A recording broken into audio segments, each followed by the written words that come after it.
bang' manyakura Mgajwang'.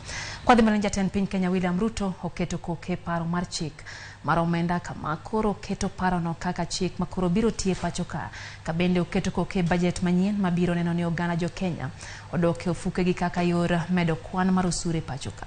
Okang' mar puodho chikno nyiso ni kochaki tarik 1 dwe manyien jopiny nyalo chako winjo pek kaluwore gi osuru ma idhi chak juogi e moko kuom mwandu, ohala kod osara e thurka. Chik manyien makoro biro tie pacho ka bang' jatend piny Kenya William Ruto keto koke kendo puodho kenge manyien mag choko osuru. Okang' makama koro nyiso ni jo Kenya nyaka ikre ne osuru ma dhi medore moko kuom mwandu, ohala to kod ewi osara mag jotich e kind mamoko.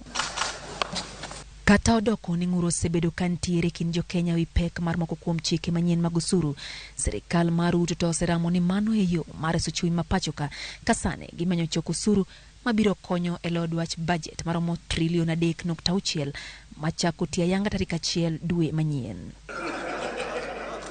Moko kuom chike ma igeno ni nyalo chako tich mapiyo kochakre tarik 1 dwe manyien oriwo koda ka osuru ma omedi ewi nengo mauta makoro idhi juogi osuru maromo 16% kowuok e 8% ma yande ijuogo kuom lita ka lita.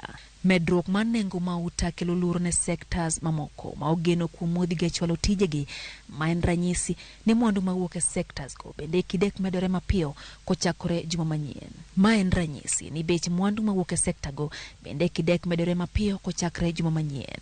Jotije ma ondiki kendo chamo osara bende ni kod kibaji ni mar ng'eto ma dhi juogi osara igeno ni dhi chako tiyo dwe manyien. Ng'eto ma osebed ka igoye koko en mano mar 1.5% ma ijuogo ka itere agulu mar gedo mar udi mago ma nengo gi oyweyo. Piny owacho yande olando ni geto gero udi ma kwan gi ok tin ni 200,000 kokalo ya agulu no.